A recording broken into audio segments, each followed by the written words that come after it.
Hi friends, welcome back to my channel. In today's video, I'm going to show you how to restore recently deleted Instagram posts. If you're new here, don't forget to subscribe and give this video a thumbs up. Now let's dive in. Step 1. First, unlock your Nothing phone and open the Instagram application. If you're not already logged in, enter your credentials to access your account. Step 2. Now locate and tap on the profile symbol in the top right corner. Step 3. Next, look at the top right of your screen, where you'll find 3 vertical lines. This is the menu icon. Tap on it. Step 5. Next, locate the Your Activity option and tap on it. Step 6. Now, locate the Recently Deleted option and tap on it. Then select the post you want to restore.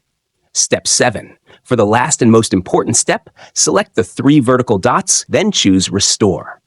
Finally, tap Restore again to instantly recover your deleted Instagram post. If you found this tutorial helpful, don't forget to give it a thumbs up and subscribe to my channel for more great tips. Thanks for watching.